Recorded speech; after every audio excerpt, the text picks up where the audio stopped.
يضلل فلن تجد له وليا مرشدا وأشهد أن لا إله إلا الله وحده لا شريك له وأشهد أن محمدا عبده ورسوله وصفيه من خلقه وحبيبه نشهد أنه بلغ الرسالة وأدى الأمانة ومحى الظلمة وجاهد في الله حق جهاده حتى أتاه اليقين فصلوات الله وسلامه عليه ما تعاقب الليل والنهار. أما بعد فإن أصدق الحديث كتاب الله تعالى وخير الهدي هدي رسول الله صلى الله عليه وسلم وشر الأمور محدثاتها وكل محدثة بدعة وكل بدعة ضلالة وكل ضلالة في النار. اللهم إنا نعوذ بك من عذاب النار. آمين ربي آمين. Tumeanza kwa Qur'ani tukufu kwa al-Ustadh Ramadhan kwa kupata lile au ile darsa ambayo tumesoma katika wiki iliyopita. Tukasema kwamba katika mambo ambayo Mwenyezi Mungu Subhanahu wa Ta'ala ameyaahidi na mtume naye vile vile ameyaeleza ni kuondolewa kwa elimu katika ardhi. Na jambo la kwanza linaloondolewa hapa katika ardhi ni Qur'ani, na Qur'ani inaondolewa kwa namna nyingi. Tukasema kwamba hijranul Qur'an lahu maanin, kuihama Qur'ani kuna maana nyingi. Mojawapo hijranu simai au listimai, kuihama kwa kuto kuisikiliza. Na sasa alhamdulillah tumepata walau dakika 10 kusikiliza Qur'ani, na hivi ndivyo inavyotakiwa. Pasiwe na kitu kinakushughulisha, si kusikiliza Qur'ani kwa kuwa umekaa dukani unavuta wateja, au kwa kuwa ndani ya gari unaendesha gari, au kwa kuwa una kazi nyingine kushughulisha. Hapana, iwe kama hivi, Qur'an nasoma na unasikiliza na hakuna kinachokushughulisha zaidi ya Qur'an. Basi hapa tutakuwa tumepata hiyo sunna ya kusikiliza Qur'an. Alhamdulillah, Mwenyezi Mungu ampe kila la khair ustadh. Barakallahu fik wa baraka fi hayatika wa zadaka Allahu ilman wa sharafa wa nafaka Allahu min ulumika inshallah. Tayyib, tumo katika mlango nambari 242, babu kitabu hamdillahi ta'ala wa shukrihi. Kitab hamdillahi ta'ala wa shukrihi, mlango wa kumshukuru Mwenyezi Mungu Subhanahu wa Ta'ala, mlango wa kumuhimidi na kumshukuru Mwenyezi Mungu. Babu fadli alhamdi wa shukri. Na katika mlango huu ambao ni mlango wa 242, kama ilivyo kawaida, al-Imamu An-Nawawi rahimahullah anaweka kwanza aya za Qur'ani ambazo zina munasaba na hadithi ambazo atazileta baadaye. Mwanzo wa mlango huu ametuwekea aya ya 152, haitha yaqulu subhanahu wa ta'ala fadhkuruni adhkurkum washkuru li wala takfurun. Wa qala ta'ala la in shakartum la azidannakum. Wa qala ta'ala wa qul alhamdulillah. Wa qala ta'ala wa akhiru da'wahum anil hamdulillahi rabbil alamin. Hizi ndizo aya ambazo al-Imam An-Nawawi rahmatullahi alayhi ameziweka. Aya ya kwanza katika sura al-Baqara 152, aya ya pili ni iliyo katika sura Ibrahim aya 7, na aya 3 katika sura al-Isra au Bani Israil aya 111, na aya ya mwisho ni suratu Yunus, nayo ni ya mwisho kama ilivyo wa akhir da'wahum alhamdulillahi rabbil alamin. Wa fi'lan tutaziangalia aya hizi leo, tuangalie makusudio ya Imam Nawawi kutuwekea aya hizi maana yake nini. Fashukuru walhamdu babul mazid. Kwanza tujue kwamba kumshukuru Mwenyezi Mungu na kumhimidi Mwenyezi Mungu ni katika mlango wa ziada, yani mkifanya hivi mnazidishiwa, na Mwenyezi Mungu mwenyewe anapenda yeye kushukuriwa, na amesema wazi kwamba kwamba la in shakartum la azidannakum, kama mtanishukuru nitakuzidishieni. Hizi ni neema zake Mwenyezi Mungu. Kwa hiyo Muislamu aliyekuwa kweli hasa, basi lazima atakuwa amezama katika kumshukuru Mwenyezi Mungu. Na bahati nzuri ni kwamba hakuna mtu atamshukuru Mungu mpaka akasema kwamba mimi nimemaliza shukrani za Mungu. Nimemshukuru Mwenyezi Mungu kwa neema ya kuona, nikamshukuru kwa neema ya kusikia, nikamshukuru kwa neema ya kuhisi, nikamshukuru kwa neema ya kula, nikamshukuru kwa neema ya kunywa, kwa neema ya kuamka, neema ya kulala, neema ya kutokuuma, neema huzimalizi. Ndio maana akasema wa in ta'uddu ni'matallahi la tuhsuha, kama utazihesabu neema zake Mwenyezi Mungu huwezi kuzihimili pahala ukasema kwamba ni hizi, huwezi, kwa sababu wewe kila ulichonacho na kila ulivyo wewe ni neema na rehma za Mwenyezi Mungu. Tumeelewana eh? Lakini hizi shukrani na hii alhamdu si mujarrad wa kusema alhamdulillah ikawa maliza. Hapana, ashukuru billisani walqalbi au bilqalbi wallisani. Lazima shukrani ziandamane mambo mawili. Mambo mangapi? Mawili, mdomo na moyo. Mdomo na nini? Na moyo. Ikiwa mtu atamshukuru Mwenyezi Mungu kwa mdomo tu bila moyo, hajamshukuru Mungu bado. Mwenyezi Mungu asema nini? Wala tuti' man aghfalna qalbahu an dhikrina, wala tuti' man aghfalna qalbahu an dhikrina, usimtii mtu ambaye moyo wake umeghafilika na kututaja, si mdomo wataba hawa, simfuate mtu kama huyo. Kwa hiyo Muislamu lazima azame katika neema za Mwenyezi Mungu. Na kuna wakati mwingine Mwenyezi Mungu anataja neema zake na kisha anatuuliza, aliposema alam nakhluqukum min ma'in mahin faj'alnahu fi qararin makin ila qadarin ma'lum faqadarna fan'amal qadirun wailun yawmaidhin lilmukaththibin. Allah anasema kwamba je, alam nakhluqukum min ma'in mahin, siyakuumbeni nyinyi kwa maji yaliokuwa mepesi kabisa. Faj'alnahu fi qararin makin, tukayaweka katika kituo maalum kilichohifadhika. Ila qadarin maalum, katika muda maalum uliopangwa. Faqadarna fan'amal qadirun, kisha nasema nini? Wailun yawmaidhin lilmukaththibin, ole wao siku hiyo watokadhibisha hizi neema za Allah. Wa fi'lan hii sura al-Mursalat ukiangalia hili neno ama hii aya wailun yawmaidhin lilmukaththibina limekuja tikrar kila baada ya mara. Mwenyezi Mungu anauliza swala hili kwamba ole wao wale wenye kukadhibisha neema za nani? Za Mwenyezi Mungu. Muislamu wa kweli atakuwa siku moja apate shauq, kwa nini aya imerudia mara nyingi? Takriban mara 31, subhanallah, takriban mara 11 Mwenyezi Mungu anarudia wailun yawmaidhil mukaththibin, anasema wewe kisha rudia tena, anasema kisha rudia tena, ole wao wenye kukadhibisha hizi neema za Mwenyezi Mungu. Tumeelewana eh? Ama ukirudi katika Ar-Rahman, kama sura ilivyo Ar-Rahman allama al-Quran khalaqa al-insan allamahu al-bayan ash-shamsu wal-qamaru bi'usban wan-najmu wash-shajaru yasjudan was-samaa rafaha wa 'adha al-mizan alla tadghaw fil mizan wa aqimu al-wazna bil-qisti wa la tukhsiru al-mizan. Alafu asema nini? Fa bi ayyi ala'i rabbikuma tukadhiban. Subhanallah. Yani Mwenyezi Mungu hapa anasema Ar-Rahman, ametukuka Ar-Rahman mwenyewe. Allama al-Quran, anataja neema zake sasa.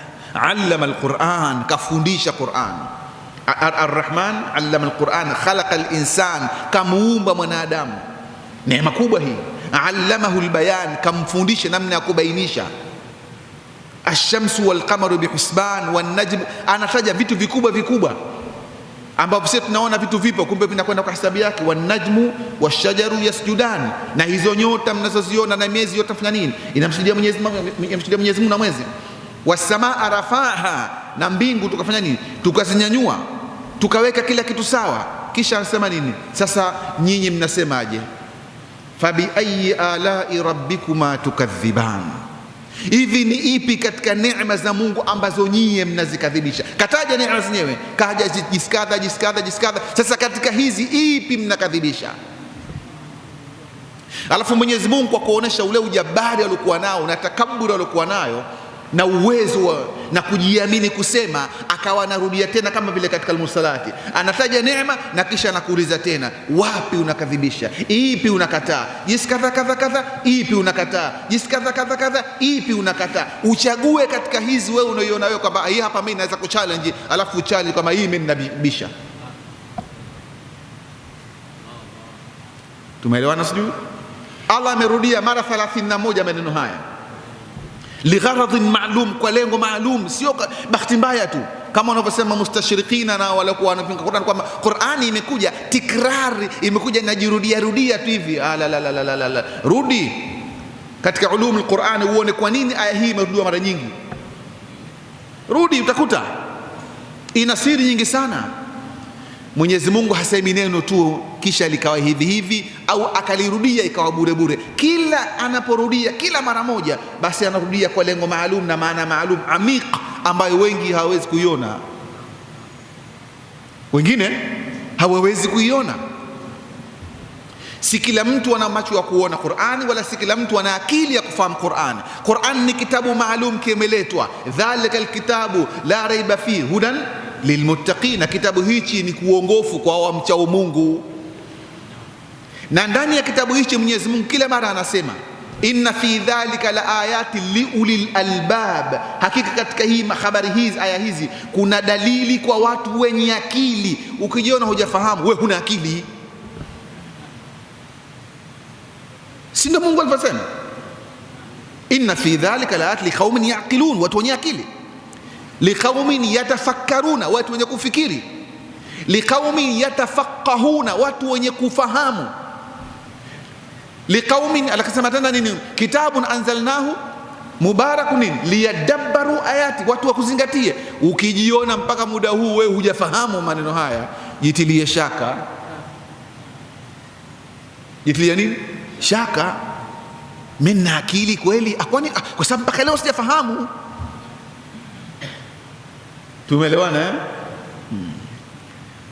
Kwa hiyo kumshukuru Mwenyezi Mungu jambo la wajibu, ni jambo la wajibu kwa Muislamu, na ni jambo lenye faida nyingi sana. Wewe fikiria unapoamka alfajiri, umeamka, wangapi hawakuamka, wamelala, wamelazwa, wamelala wenyewe kwa khiari yao, kisha Mungu kafanya nini? Kawalaza. Chambelecho maneno watu wengine, qalu inna lillahi wa inna ilaihi raji'un. Man qalu? Man haula alladhina qalu? Na walosema nani? Tumeelewana eh?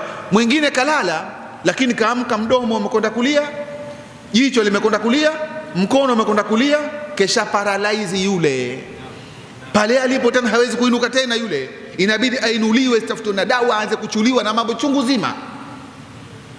Kalala yule, wewe umeamka mzima. Mwingine kaamka pale kiuno kimeteguka, mwingine kaamka kadha kadha. Wewe ukijiona umeamka mzima kwa usiku moja tu, hakikisha una neema nyingi sana Mungu alizokupa ambazo wewe pengine hujazijua. Tumeelewana eh? Ukatoka ukaweza kutoka nje, ukaweza kukaa juu ya kitanda chako kwanza alfajiri, mshukuru Mungu. Wangapi wanaamka lakini unashindwa kakitako, anabaki mtu kugeuka juu ya kitanda, utafikiri funza, anabiringitia tu, hawezi tena. Tumeelewana eh? Ukiamka umefungua macho, mshukuru Mungu. Ukiamka unajua nipo hapa nyumbani kwangu na mke wangu na wanangu, mshukuru Mungu. Wengine wako mbali kabisa, hata hajui mkeo yuko wapi, anaishi vipi, hajui kabisa. Neema alizokupa Mungu si mchezo. Ukijiona kama hivi, unaweza kushika glasi kama hii ukanywa maji na ukajua haya maji ya uhai, ukaona testi, mshukuru Mungu.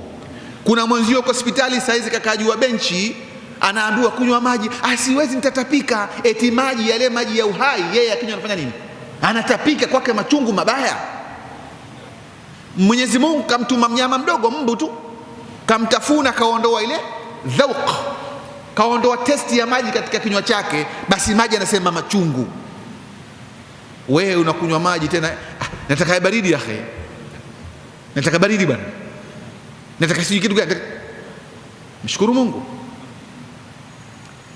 Tumeelewana eh? Na ukiinuka sasa umekaa kitako unataka kutia udhu, mshukuru Mungu. Wangapi wamelala hayya ala salah al falah, hawana habari, hawabali kabisa kinachoendelea, wamelala hapo na bilisi kawalalia, siku inaendelea mbele. Sasa ukiinuka kwa mwana mtoto wako unashughulika, unakwenda skuli, ama mke wako anashughulika anatengeneza watoto, ama mtoto wa ndani anafanya nini, mshukuru Mwenyezi Mungu tena. Wangapi walitamani siku ile wainuke waione siku wameshindwa. Ukiweza kuja mpaka msikitini sasa ukashiriki swala ya jamaa, subhanallah, wewe ni katika wafalme. Kama Mtume alivyosema katika hadithi tumezungumza mara nyingi, man asbaha minkum muafan fi jasadihi, atakayeamka kiwili chake kizima akawa na chakula siku ile tu, lahu qutu yaumihi, ana chakula cha siku moja tu. Man asbaha minkum muafan fi jasad lahu qutu yaumihi, Mwenyezi Mungu asema, akaweza kumwabudu Mungu, basi fakaannama, kama Mtume alivyosema, mtu kama huyu ni kama mtu aliyepewa dunia nzima kaimiliki, mfalme. Wangapi wana uwezo wa kila kitu lakini hawawezi. Tumeelewana eh? Ikifika asubuhi sasa ukaweza angalau kunywa chai na ukaagiza mandazi, niletee mandazi mawili, ili lina sukari silipendi sana, niletee chapati bora, chai ya kavu niletee chai ya maziwa, tena nitilie na nini, kitu gani. Mshukuru Mungu. Mwenzio keshambu wa zamani, bwana wewe kwa halilokuwa nao maandazi usile kwa sababu yana mafuta, hayakufai. Mtu akula chapati pia usile, haikufai. Basi nitakula mkate wasi, haukufai mkate shekhe. Katafute ndizi uchemshe, ndizi za kuchemsha kavu ndo ule, zinakufaa wewe. Tumeelewana sijui? Mshukuru Mungu. Tena mtu kama huyu ni tajiri, pengine milionea, ana pesa chungu zima, lakini anabakia kuangalia tu, daktari kasema, anajikuna, hawezi kula. Sasa aje azuie na chumvi, sasa ndo kabisa msiba mkubwa zaidi. Anakula chakula hakina chumvi, hakina chochote, imekuwa kama mnyama, hakuna testi kinywani, lakini ndo kashaambwa ndo uzima wako huo. Usije ukagusa chumvi, ndo uzima wako huo. Mungu tena mwepusha mbali, aje ambwe na sukari, basi tena inna lillahi wa inna ilaihi rajiun.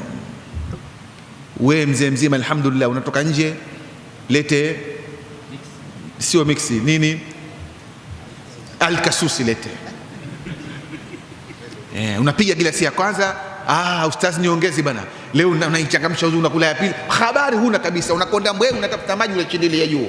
Mshukuru Mungu, shukuru Mungu sana. Tumeelewana eh? Shukuru Mungu. Na ukapata na mke na unaweza kulala na mke wako, mshukuru Mungu. Wangapi wanahangaika hapo msikiti wa Mtoro nje, nini, natafuta dawa gani, au yaacha tu. Anaongea kwa siri, utafikiri anatafuta bangi, kumbe anatafuta dawa ya kuzidisha nguvu hapo alipo. Anatembea tunamwona kashughulika, manake bwana vipi mayo, huyu anatafuta nini, mbona mwachie. Wewe shekhe, mtu mzima, ukiingia chumani uko vizuri, mshukuru Mungu, shukuru Mungu sana. Tumeelewana eh? Mwenzio akiingia kule chumani anabaki kusifu tu, mashaallah mashaallah mashaallah nini, huku sio kazi yake hiyo. Huku tuliko chumani mke huko hakuna mashaallah, hapa shughuli. Unajua leo kazi ilikuwa, unajua nimechelewa leo nini bwana wewe. Imekuwa kama yule mtu mzima alooa, mtu mzima hivi, mke wake kafa, kakaa siku chungu zima, watoto wanamshughulikia, wewe anamsaidia, mpaka watoto wakasema, jamani, huyu mzee tumtafutie mke, atasaidia na sisi, msaidie mtu. Hasa akamtafuta mtoto akamwozesha. Sasa akaingia chumani na yule mtoto, ndo bi harusi siku ya kwanza ile. Watu wanashughulika huko, basi wameingia ndani, ndo dukhuli ile. Sasa kufika ndani, namuuliza, unaitwa nani? Mimi naitwa Kazija. Kazija nani? Kazija Hussein. Babako ndo yule alikuwa pale fulani. Sawa. Mtoto kakaa anasubiri shughuli, kakaa tu. Anakaa baada ya muda tena, ulisema babako nani vile? Baba yangu mimi Hussein Juma kadha. Alikuwa nao usifanya kazi kadha. Nimekumbuka. Haya. Nyinyi mlizolewa ngapi? Sisi tulikuwa 6, mimi ndo wa mwisho. Vizuri. Anakaa wewe, anakuja na swali jingine. Wewe umesoma? Hiyo si shughuli yake hapa.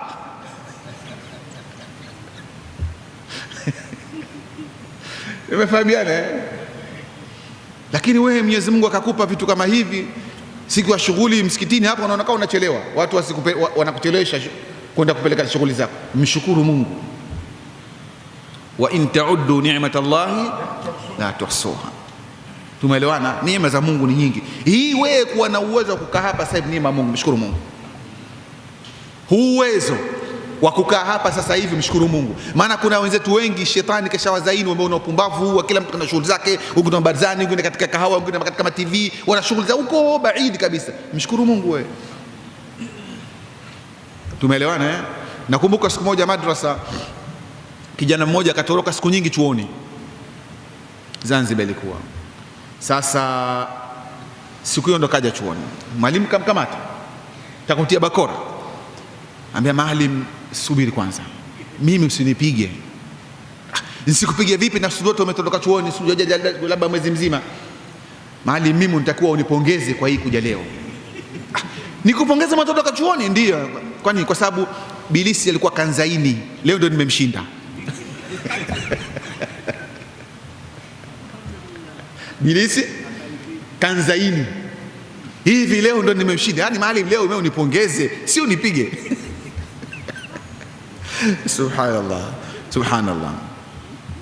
Kwa hiyo Mwenyezi Mungu Subhanahu wa Ta'ala ameweka aya nyingi za kuonesha umuhimu wa kumshukuru, nyingi sana. Aliposema alam tara anna Allaha sakhkhara lakum ma fis samawati wa ma fil ardi wa asbagha alaykum ni'mahu dhahiran wa batina, akakuwekeni Mwenyezi Mungu neema zake za siri na dhahiri. Kuna neema za siri na za dhahiri nyingi mno ambazo wewe huwezi kuzijua.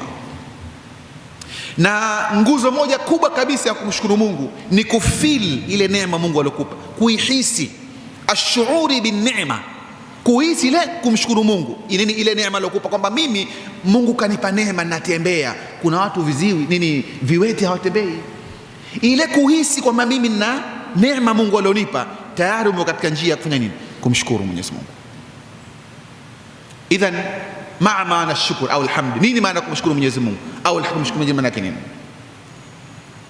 Tumeelewana maana yake nini? Kwanza antaarifu, kwanza kuelewa neema Mwenyezi Mungu, na kisha kuirudisha neema ile kwa aliyekupa. Tumeelewana eh? Kumshukuru Mwenyezi Mungu ni kujua neema aliyokupa, na kisha neema ile kuirudisha kwa nani? Kwa aliyekupa. Ndio kuna ile kisa cha Imam Shaqiq al-Balkhi, aliulizwa na Imam mweziwe, nimesahau jina lake, akamwambia ma ta'udduna fikum ash-shukra, uko kwenu nyie Balkhi, hivi kushukuru mnaona vipi? Ndio kushukuru. Akasema idha wajadna, idha faqadna sabarna wa idha wajadna shakarna. Anasema sisi kwetu kushukuru maana yake ni kwamba ukipata kitu unamshukuru Mungu, alhamdulillah, na ukikosa unasubiri, ndio kushukuru.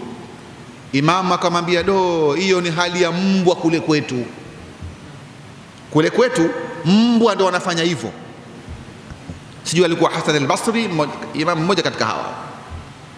Akamwambia kwa nini? Akasema sababu kule kwetu mbwa ukimpa anatikisa mkia, anakushukuru vile, na kama hujampa anakaa anaosha mikono, anasubiri. Sasa nyie kwenda mko hivyo hivyo. Ikabidi amuuliza idhan fama shukru ya imam, sasa nini maana yake?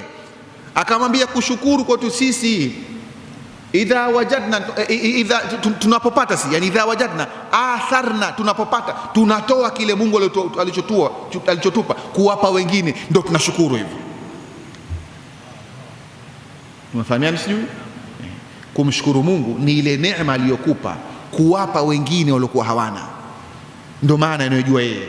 Na akasema kwamba kumshukuru, ukasema kwamba kumshukuru, umepata kumshukuru, ukakosa ukasubiri, hiyo ni hali ya nani? Hiyo ni hali ya mbwa.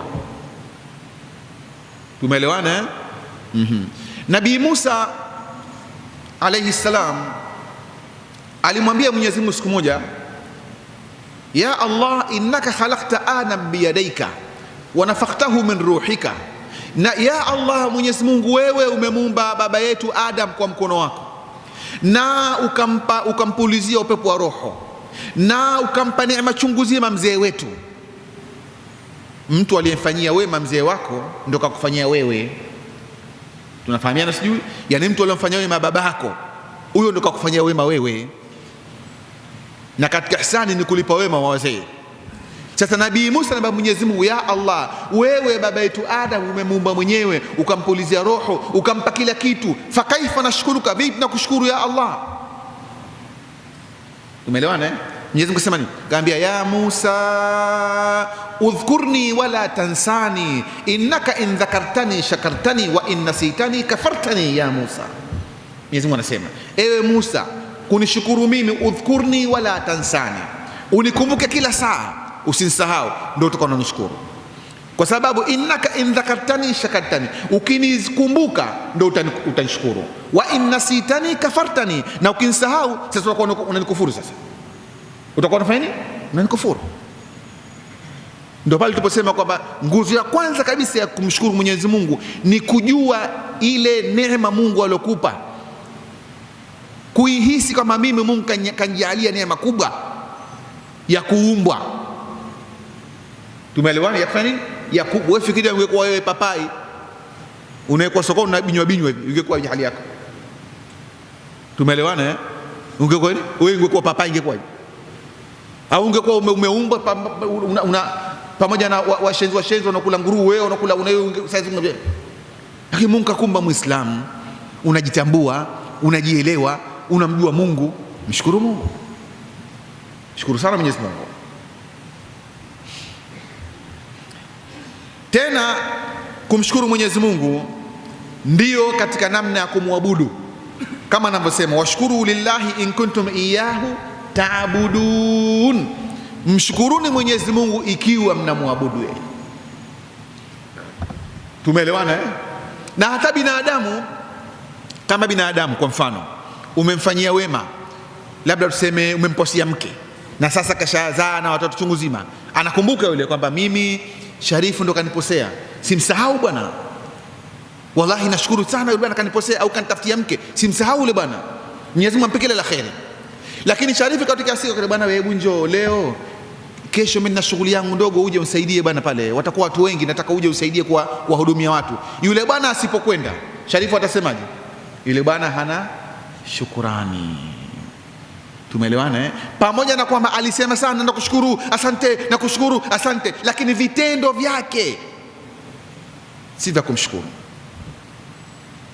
Kwa hiyo kumshukuru Mwenyezi Mungu ni kwa vitendo. Maneno ni wasila tu wa kufikishia ile alhamdulillah, lakini vinatazama nini? Vinavyotazama ni vitendo. Tumeelewana eh? Washkuru lillahi in kuntum iyyahu ta'budun. Na kadhalika Mwenyezi Mungu Subhanahu wa Ta'ala amejipanga kwa kuwalipa vizuri sana wenye kumshukuru. Anawalipa vizuri sana kama alivyosema mwenyewe, wasayajizillahu shakirina, Mwenyezi Mungu anawalipa wenye kumshukuru. Yani ule mujarrad wa kumshukuru Mungu, Mungu anakulipa. Tumeelewana eh? Kadhalika kama tulivyosema, ni sababu ya kuzidishiwa neema na Mwenyezi Mungu. Wa idh ta'adhana rabbukum la in shakartum la azidannakum, Mwenyezi Mungu katoa tangazo, ikiwa mtanishukuru nitakuzidishieni. Tumeelewana sijui? Sasa hapa ndo kuna tabia ile mbovu. Kuna watu yeye hata apate nini, mimi sina. Yani yeye kafikia sini katika kusoma kwake chuoni, hata siku moja hajazidi zaidi ya sini. Sina, sikupata, sikujaliwa, sikuwepo, siku nene, siku nini, yeye ni sini tu basi. Yeye maisha hana. Hata siku apata 100,000 from nowhere, yani imemjia 100,000 kapewa tu hivi, basi akili yake itamtuma kwamba hapa ndio ungepata 200,000 ndio ungetoa. Hii moja pia hainitoshi, anasema. Aje apate milioni, basi akili yake vile mtuma vile kwamba hapa ningepata 2,000,000 ndio ningetoa. Hii hainitoshi. Tumeelewana eh? Tabia mbovu. Ndio wana Waswahili wakisema nini? Kutoa ni moyo. Kutoa ni nini? Ni moyo. Kadhalika kumshukuru Mwenyezi Mungu ndio sababu miongoni mwa sababu za kuepushwa na moto wa Jahannam, kumshukuru Mwenyezi Mungu. Kama Allah alivyosema, ma yaf'alu Allahu bi'adhabikum in shakartum, Mwenyezi Mungu hatakuadhibisheni ikiwa mtamshukuru. Subhanallah. Tumeelewana jamani? Mwenyezi Mungu hatokuadhibisheni ikiwa mtamshukuru. Kadhalika Mwenyezi Mungu tena akasema kwamba kumshukuru Mwenyezi Mungu huwa alghaya min khalqihi, ndio lengo la mwisho la kuumbwa kwetu sisi. Akasema wallahu akhrajakum min butuni ummahatikum la ta'lamuna shay'an wa ja'ala lakum as-sam'a wal absara wal afida la'allakum tashkurun. Wallahu, yeye Mwenyezi Mungu, akhrajakum min butuni ummahatikum, amekutoweni katika matumbo ya wazee wenu, ya mama zenu. La ta'lamuna shay'an, hamjui kitu. Wa ja'ala lakum as-sam'a, akakupeni usikivu mkawa mnasikia. Wal absara, na akakupeni namna ya kuona mkawa mnaona. Wal afida, maana ukisema akakupeni uonevu, Kiswahili haiji hiyo. Kiswahili vipi? Haiji. Mtu aliyokuwa hajui Kiswahili ndio ataona kwamba madhali kuna usikivu na kuna uonevu. Hakuna uonevu, maana yake ni dhulma. Tumeelewana eh? Kiswahili sasa hivi kidogo kinakuwa kigumu. Kwa hiyo akakupeni na kusikia na kuona. Wal afida, na akakupeni vifua vya kuzingatia na nyoyo za kujua. Nini madhumuni yake? La'allakum tashkuruna, ili mpate kumshukuru. Subhanallah, angalia lengo la kuumbwa, lile lengo la kuumbwa. Sisi tunajua wama khalaqtul jinna wal insa illa liya'budun, ndio tunajua sisi, lakini kumbe ile ibada yenyewe ndio kumshukuru Mungu. Ibada yenyewe ndio nini? Ndio kumshukuru Mwenyezi Mungu. Tumeelewana eh? Kadhalika kama tulivyosema kwamba kushukuru kunakuwa kwa mdomo na kunakuwa kwa moyo. Ukishukuru kwa mdomo tu, basi bado hujaleta shukrani inavyotakiwa. Na moja katika namna ya kushukuru ni kujua neema na kutaja, wa amma bi ni'mati rabbika fahaddith. Usiseme uongo, ama neema za Mwenyezi Mungu zihadithie, zitaje. Mimi kanipa kadha Mwenyezi Mungu, alhamdulillah.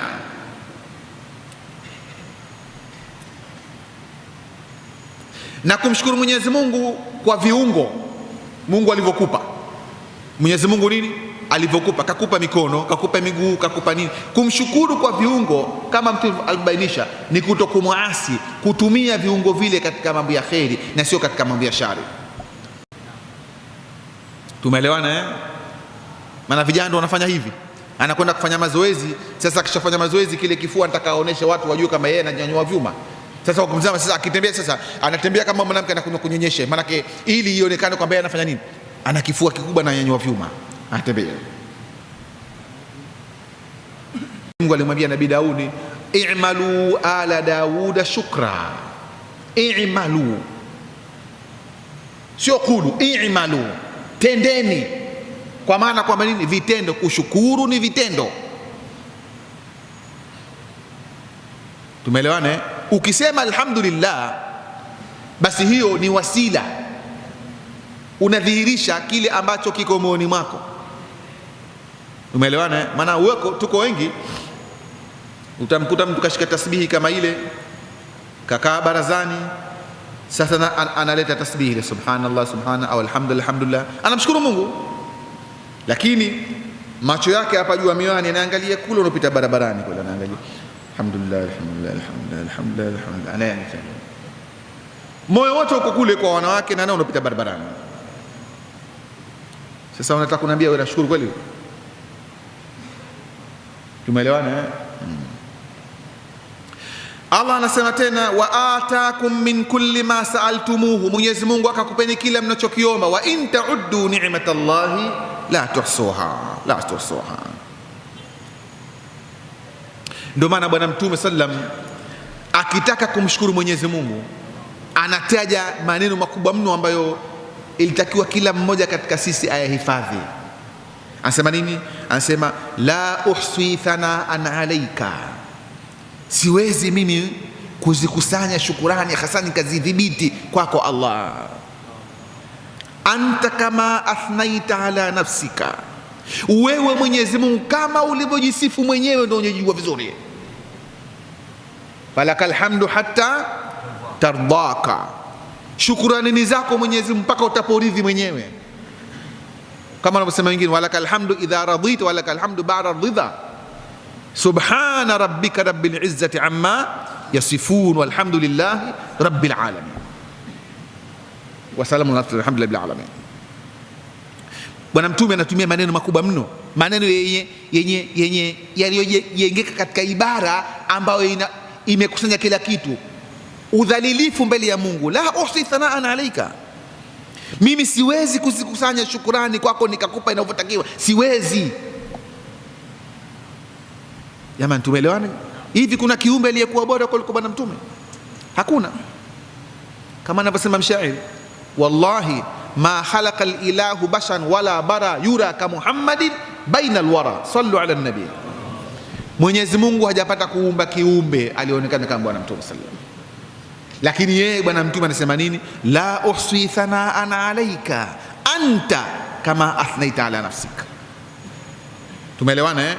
Na hii ni hadithi sahihi kabisa, rawahu al-Imam Ahmad wa Tirmidhi.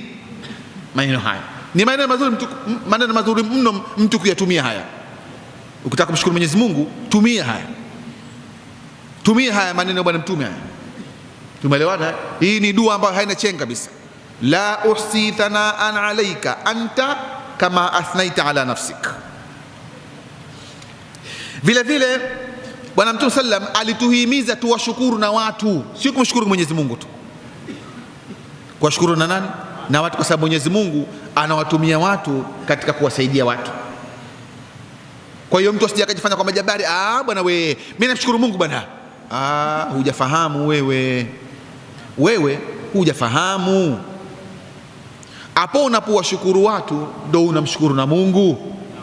Na Mtume akasema, man lam yashkuri nasa lam yashkuri llaha, asiye washukuru watu wanadamu wenziwe, huyo amshukuru hata Mwenyezi Mungu. Hata Mungu amshukuru. Lazima kwanza mtu uwe na appreciation ya binadamu wenzio unaoishi nao. Tumeelewana? Huyu unaishi naye anakusaidia kitu kadha, unasaidia kitu kadha, huyu uko katika jamii, unaishi na watu wale. Watu utakapowashukuru wale, ndio namshukuru nani? Mwenyezi Mungu. Na ukakosa shukurani kwa watu, ukajifanya wewe unamshukuru Mungu tu, wewe hujamshukuru Mungu bado. Tumeelewana eh? Mtume akasema, man sunia ilayhi ma'ruf faqala fa'ilihi, na hii jambo kubwa sana tunasema sasa hivi, man sunia lahu ma'rufun. Mtume akasema katika hadithi aliyopokea Imam Tirmidhi na Nasai, hadithi sahihi, kwamba mtu aliyefanyiwa mema, mtu alifanya nini? Kafanyiwa mema. Na ndio tunavyoishi hivi, wewe unamsaidia huyu, unamsaidia huyu, ndio tunavyoishi sasa. Man sunia lahu ma'ruf, mtu aliyefanyiwa mema, faqala lifailihi, akasema kumwambia yule aliyemfanyia jema, akamwambia nini? Jazakallahu khaira, jazakallahu khaira, Mwenyezi Mungu akulipe khairi. Basi faqad ablagha fi thana, kwa hakika huyu ametimiza katika kumshukuru. Tumeelewana sijui? Mtu akikufanyia mema sema nini? Jazakallahu khaira, Mwenyezi Mungu akujaze kheri, Mwenyezi Mungu akulipe kheri. Ukisema hivi, Mtume anasema kwamba kwa hakika wewe umetimiza shukrani kwa ndugu huyo. Tumeelewana eh? Maneno haya watu wengi hawayajui, wanadhani kwamba labda ni katika maneno tu ya kawaida. Jazakala nini? Jazakallahu khaira. Tumeelewana eh? Mwenyezi Mungu akulipe kheri, hiyo ni ibada. Ukisema hivyo, Mtume akasema wewe umetimiza shukrani kwa ndugu yule, maana yake umemshukuru na kadhalika umemwombea dua. Tumeelewana eh? Na anaambiwa hivi na vile vile amwombee dua mwenziwe, akiambiwa jazakallahu khairan wala amwafik wala kal khair, na vile Mungu akupe kheri. Tumeelewana eh? Hivyo ndivyo Mwenyezi Mungu Subhanahu wa Ta'ala anavyotufundisha. Watu wa peponi, kwanza kuna aya nyingine inasema waquli alhamdulillah, anaambiwa Bwana Mtume, na useme nini? Sema alhamdulillah, sema alhamdulillah kila nukta, kila dakika mshukuru Mwenyezi Mungu. Na kadhalika akasema Mwenyezi Mungu, wa akhiru da'wahum anil hamdulillahi rabbil alamin. Yani watu wa peponi wakishapewa ya kupewa, neema ambazo kwamba hajapata mtu kuziona wala hajapata mtu kuzisikia wala hajapata mtu kuzifikiria. Wakisha kuzipata hizo neema hizo, basi mwisho kabisa, wa akhir da'wahum alhamdulillah, mwisho maneno yao yatakuwa nini? Yatakuwa alhamdulillah, tumshukuru Mwenyezi Mungu Rabbil alamin.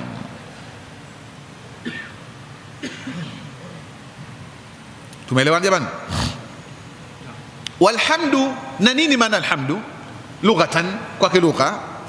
Athanau bil lisani, ni kutoa shukrani kwa ulimi.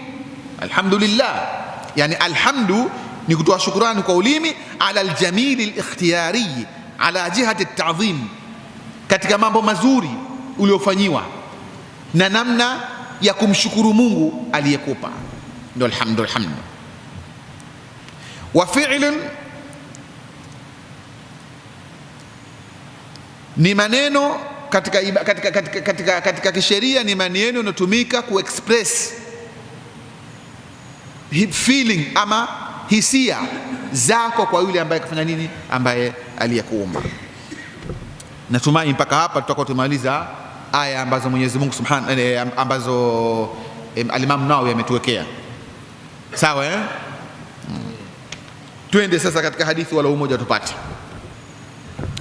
Bismillahir Rahmanir Rahim.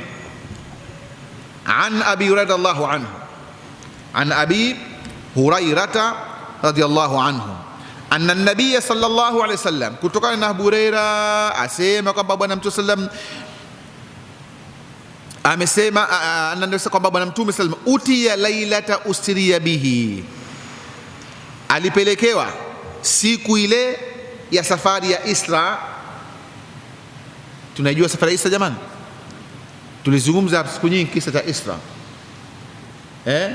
mpaka juzi mtu mmoja akaja kuniuliza hapa, akaniuliza huyo buraki wa mtume uko mbinguni alikuwa anafungwa wapi?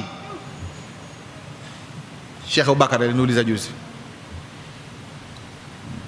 huyo buraki mtume alikuwa anapanda alikuwa anafungwa mbingu wapi? Nafungwa. Nikamwambia umesahau, katika darsa ya Isra na Mi'raj tulisema hivi kwamba Isra ni safari ya kuanzia Makka mpaka Baitul Maqdis, safari ya usiku, kama Allah alivyosema subhanalladhi asra bi'abdihi laylan min almasjidil harami ila almasjidil aqsa, albidaya masjid wa nihaya masjid, kuanzia msikiti wa Makka mpaka msikiti wa Baitul Maqdis. Hiyo ndio Isra. Ikafika pale Isra ikamalizika, buraka akafungwa pale nje ya msikiti katika kiguzo fulani, akafungwa pale, ikawa habari imekwisha. Habari ya buraka imefanya nini? Imekwisha. Sasa ikaja Mi'raji sasa, ambayo safari ya usiku kuanzia pale Baitul Maqdis mpaka Sidratul Muntaha ma fawqaha. Tumeelewana eh? Ndio maana wengine wanasema kwamba Mi'raji ni kitu kama ngazi. Mi'raji nini? Ni ngazi, mtume alikuwa anapanda kwa dia huko. Tumeelewana eh? Mfano wake usiende ukatafuta ngazi ukanunua hapo kwa Zakaria ukasema kwamba hii ndo Mi'raji. Hiyo Mi'raji yako wewe. Tumeelewana eh? Kwa hivyo anasema Abu Huraira aliletewa Bwana Mtume sallam siku hiyo ya Isra, safari ya Isra, biqadahaini min khamrin wa labanin, biqadahaini ya viungu ama vyombo viwili, kimoja kina pombe, kimoja kina nini? Pombe, na cha pili kina maziwa. Tumeelewana eh? Mambo haya kapelekwa wapi? Hapa baina Baitul Maqdis, baina Makka na Baitul Maqdis, sio mbinguni. Fanadhara ilayhima, Bwana Mtume akatizama katika vyombo hivi viwili. Tumeelewana eh? Fanadhara ilayhima ay wa kaannahu khuyira lahuma, kama kwamba alivyotizama vile anachagua. Tumeelewana wa kaannahu khuyira bainahuma, yani baina al-khamri wa laban. Fa ulhima sallallahu alaihi wasallam, bwana mtume akapewa ilham, ile nguvu ya kuchagua kitu. Tumeelewana si uhodari wake, ni Mwenyezi Mungu mwenyewe Subhanahu wa Ta'ala akampa ilham ya nguvu ya kufanya kitu. Fa akhadha al-laban, bwana mtume akachagua maziwa. Akachagua nini? Maziwa. Wala usije ukasema kwamba na mimi ningechagua maziwa hapo. Mtihani uliokuwa hukufanya usijitie uhodari. Ni kama mtu anaangalia mpira akadhania kwamba angeingizwa yeye pale angefunga, kumbe angeingizwa hata hilo goli lenyewe singeliona liko upande gani. Tumeelewana sio? Angeingizwa yeye pale angezunguka katika mpira, nafikiri pia hajulikani anakwenda wapi, hajulikani huyu mshambuliaji au huyu beki au huyu nani anazunguka katika uwanja, lakini kwa sababu yuko nje anakwenda ngeu pale. Angepita hivi, angepita vipi? Tumeelewana Mtihani uliokuwa hujauingia usijitie huda hata siku moja, hata siku moja. Bwana mtume sallam akachagua maziwa. Faqala Jibril akasema alhamdulillahi alladhi hadaka lilfitra, namshukuru Mwenyezi Mungu. Angalia, tumo katika mlango wa shukrani kwamba mpaka malaika anamshukuru nani? Mwenyezi Mungu. Jibril, kiongozi wa malaika wote, amshukuru Mwenyezi Mungu kwa ajili ya bwana mtume. Akachagua nini? Kachagua maziwa. Fa akhadha al-labana, akachagua maziwa. Faqala Jibril alhamdulillah, namshukuru Mwenyezi Mungu alladhi hadaka, aliyekuongoza. Angalia maneno haya, Jibril anajua kwamba mtume hakuwa na ubavu wa kujua ipi achague. Allah hadahu, Mwenyezi Mungu kafanya nini? Kamuongoza. Na wewe sije katokea kitu, na mara nyingine inatokea sharifu vitu kama hivi. Mtu anatokea pahala, inakuja gari, basi anakwepa ile gari, alafu anasema, anakuja sema baadaye kwamba sasa ilikuwaje bana, ghafla najiona nimesave. Kama hujui ilikuwaje, wewe utakuwa dubu. Lazima ujue ilikuwaje, si ulikuwepo. Useme Mwenyezi Mungu kanipa nguvu nikakwepa. Useme sijui ilikuwaje, najiona nimekwepa tu upande mmoja. Lazima kila kitu ukiegemeze kwa nani? Kwa Mwenyezi Mungu. Istidil umura ila Allah, kila kitu kielekeze kwa Mwenyezi Mungu. Mmoja katika maneno ya Abdullah ibn Abbas kama sikosei, alisema wewe kama hata unafuga mbwa, basi wakaja wezi wakataka kuiba mbwa akawafukuza, usiseme kama si mwizi angeingia, kama si mbwa mwizi angeingia. Usiseme hivyo, unakosea, utamshirikisha Mwenyezi Mungu. Usiseme hivyo. Niseme nini? Sema laula Allah sakhara alkalb la dakhala al-liss. Kama Mwenyezi Mungu hakumpa nguvu mbwa, basi nani wangeingia? Wizi wangeingia. Usiseme laula alkalb la dakhala al-liss, kama si mbwa basi wezi wangeingia. Usiseme hivi, na kufuru. Anatufundisha nini? Kuegemeza kila kitu kwa nani? Kwa Mwenyezi Mungu. Tumeelewana Basi akasema alhamdulillahi alladhi hadaka lilfitra, namshukuru Mwenyezi Mungu aliyokuongoza katika jambo la kimaumbile. Jambo lini? La kimaumbile. Fitra, jambo la kimaumbile. Maana yake anakusudia hapo, wengine wakasema katika mfasirina kwamba alfitra hapa inakusudiwa Uislamu.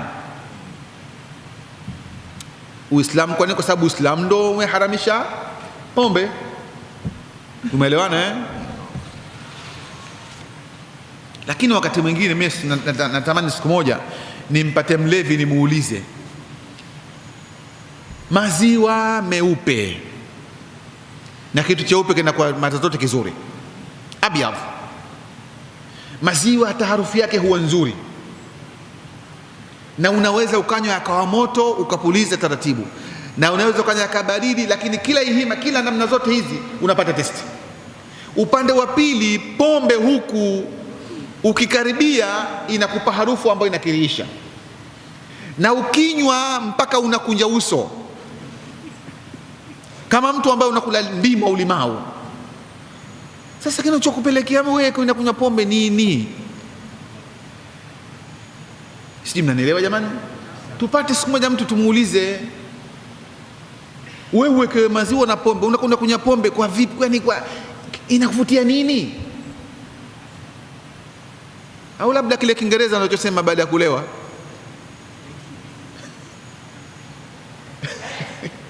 maana huwa anasema Kiingereza baada ya kulewa, hata kama hajui atasema. Kwa hiyo alichagua alama ya Uislamu ambayo ni fitra. Wajaala al-labana alamat dhalika likaunihi sahlan tayyiban tahiran, mepesi, maziwa mazuri, masafi, matamu, saighan lisharibina. Mwenyezi Mungu asifu, yana testi kwenye kunywa. Mwenyezi Mungu asifu maziwa, yana testi kwa mwenye kunywa. Mwenyezi Mungu katika Qur'an anasema anatoa min baini farthin wa damin labanan khaliswa, anatoa baina ya kinyesi, min baini farthin wa damin, baina ya kinyesi na damu ndio anapotolewa maziwa. Rudi katika Qur'an, min baini farthin wa damin, anatoa nini Allah? Baina ya kinyesi na nini? Na damu. Anatoa nini? Maziwa. Saighan lisharibina, very tasty kwenye kunywa. Tumeelewana eh?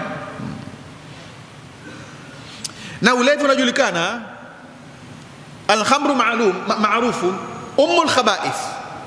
Ikutoshe hii kwamba pombe ndiyo mama wa maasi yote, ili likutoshe. Hili lifanye nini? Likutoshe. Maana kuna hekaya moja, mtu aliambiwa, bwana we, sasa hapa sisi tumekukamata, lazima ufanye mambo moja katika mambo mawili haya hapa, ama ulale na mama yako aliyokuzaa, ama unywe pombe. Usipofanya moja katika tunakuua. Maana mimi Muislamu, maana nini mamangu? Hapana, mimi siwezi, basi nitakunywa pombe. Kanywa pombe, kalala na mama yake, sikishalewa, hajitambui, shalewa, ndio ikaitwa nini? Ummul khaba'ith. Na ndio maana wenye kulewa mambo mabaya yote wanayo wao. Wanakulewa wazinzi wao, waliwati wao, wenye kucheza kamari wao, mabaya yote katika pombe. Mabaya yote nini? Katika pombe. Tumeelewana eh? Na ndio tunaishi katika nchi za kitawuti za kishetani hizi.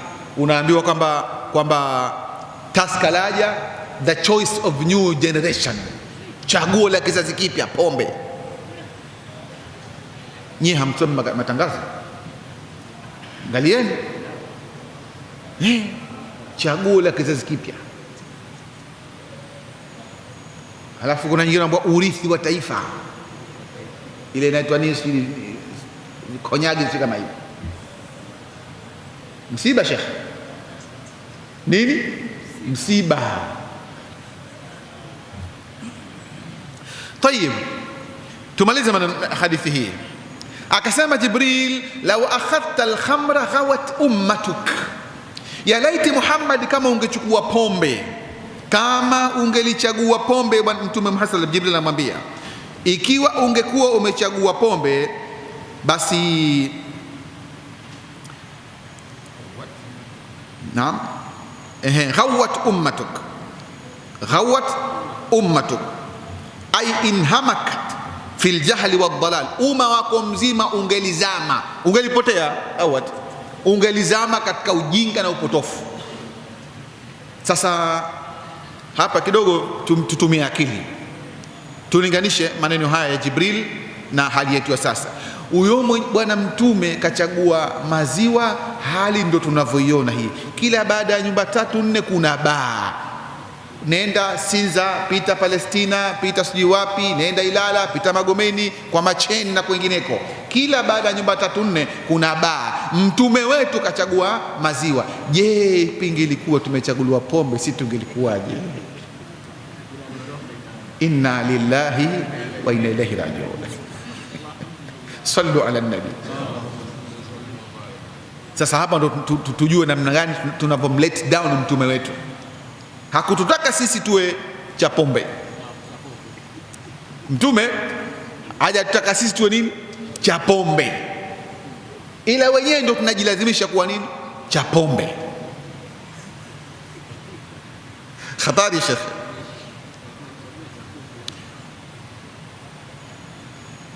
Na Mtume sallam alikuwa anapenda sana maziwa. Alikuwa anapenda sana maziwa. Katika hadithi moja ambayo amepokea Imam Ahmad, Imam Daudi, Imam Tirmidhi, alisema kwamba idha akala ahadukum ta'ama, mmoja wenu akila chakula, falyakul, basi baada ya kula chakula aseme nini? Allahumma barik lana fihi. Hii ni dua, Mwenyezi Mungu tubariki katika chakula hichi. Wa abdilna khayran minhu. Wa idha shariba labanan, na atakapokunywa maziwa. Kataja kabisa, atakapokunywa nini? Maziwa. Falyakul, aseme Allahumma barik lana fihi. Lakini atakapokunywa maziwa, mnaifahamu jamani hapo? Atakapokunywa maziwa, na asema Allahumma barik lana fihi wazidna minhu fa innahu laysa shay'un yajri majra at-ta'ami wash-sharabi illa al-laban. Subhanallah. Asema bwana mtume, mtu amshukuru Mwenyezi Mungu akinywa maziwa. Hakuna kitu kinachopita baina ya chakula na kinywaji, yani ni kitu kimechanganya pamoja. Hakuna kitu kilichochanganya baina ya chakula na kinywaji kuliko nini? Kuliko maziwa. Na ndio maana unaona mtoto mchanga anapewa nini? Anapewa maziwa tu. Haambui baadaye, sasa mleteni maji basi. Yale maziwa ndo chakula na yale maziwa ndo kinywaji. Tumeelewana jamani? Naona watu wanataka kuuliza maswali mengi hapa ya ajabu ajabu. Haturuhusu. Inshallah tusimamie hapa. Inshallah tusimamie hapa. Na tulisema jamani, ile dua rabbana anfa'na bima 'allamtana muhimu sana, kwa sababu ni dua. Wiki ijayo tutakuja na zile karatasi kuzigawa tena, labda wengine wameisahau, labda wengine, na dua tukiomba pamoja inakuwa na nguvu zaidi. Tumeelewana? Subhanakallahumma bihamdik ashhadu an la ilaha illa anta astaghfiruka wa atubu ilayk.